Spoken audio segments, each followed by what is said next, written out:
Every morning, by the quiet edge of a flowing river, sat an old monk, his voice echoing softly over the rippling waters.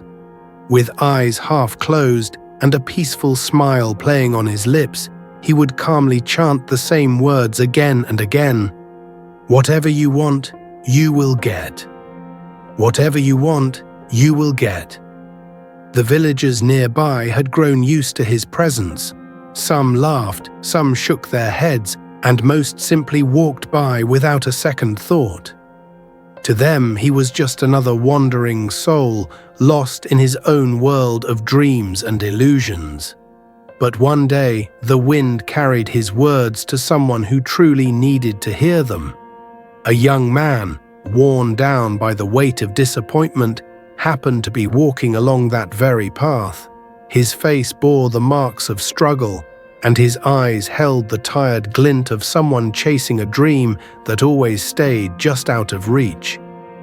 As he walked past the river, the monk's words stopped him in his tracks. He turned, curiosity mingling with skepticism, and approached the old man. "Sir," he said, his voice carrying a mixture of hope and disbelief, "you say that whatever I want, I will get. Is that really true? Can you truly give me what I desire?" The monk slowly opened his eyes and looked at him, not with surprise, but with a knowing calmness, as if he had been expecting this moment. "Yes, I can," he said, "but only if you're ready to accept it, not just with your hands, but with your heart. Tell me, what is it that you truly want?" The young man did not hesitate. "I want to be rich," he said. "I want to become a successful trader of diamonds and pearls. I want to make a name for myself, to be respected, to live a life where I don't have to worry about money or failure anymore." The monk nodded gently, as though he had heard this wish many times before. "That is possible," he said, "and I will give you everything you need to make it happen." The young man's eyes widened in anticipation. Then the monk extended his wrinkled hand and placed something invisible into the young man's palm. "Here," he said, "is the most valuable diamond you will ever own. Its name is time. Guard it like your life depends on it, because it does. If you keep it close, if you spend it wisely, this diamond will create more wealth than all the treasures in the world combined." The young man looked at his empty palm, puzzled. But the monk continued, "And now, take this." With equal care, he placed something into the young man's other hand. "This is a pearl, rare beyond measure. It's called patience. Whenever you feel lost, whenever you feel like giving up because you see no results, hold on to this pearl. It has the power to transform time into something extraordinary." Something in the monk's words struck deep in the young man's heart. There was no gold, no silver, no actual jewels in his hands, yet somehow he felt heavier, as though he was now carrying something truly precious. He left the riverbank that day a changed man. Determined not to waste another moment, he sought out a mentor in the city, a seasoned diamond merchant known for his wisdom and honesty. With no shortcuts, no tricks, and no false pride, the young man worked day and night. He studied every detail of the trade, he made mistakes and learned from them. And through it all, he remembered the monk's words. He used every moment with care. And whenever frustration crept in, whenever he felt like the results were too slow, he clutched the invisible pearl of patience tightly and kept moving forward. Months turned into years.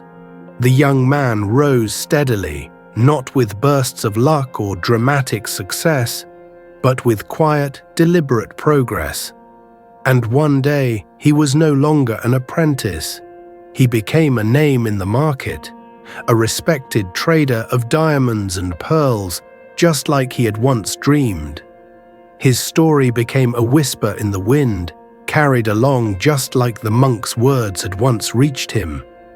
And in that story lies a truth most people ignore, that the greatest treasures aren't things we can hold, but virtues we must live by. Time and patience, two simple silent forces that hold the power to shape our lives.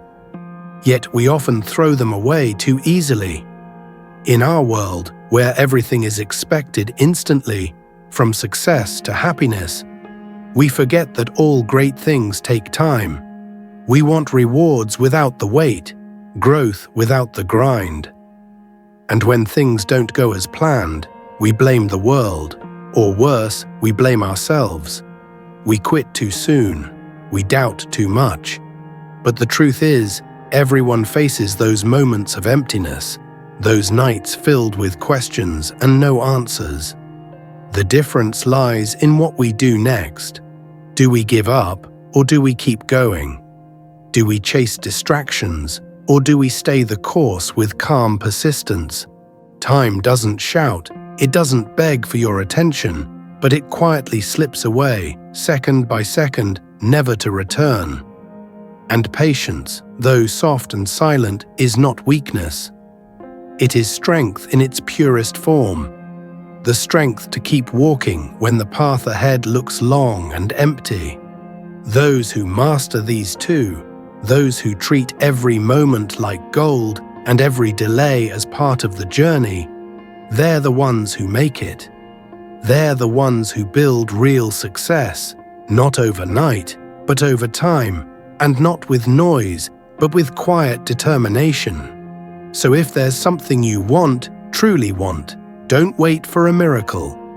Be your own miracle. Use the time you have, be patient through the storms, and one day, just like the young man by the river, you'll realize you've already been carrying everything you ever needed. Because in the end, those who hold on to the diamond of time and the pearl of patience, there's nothing they can't achieve.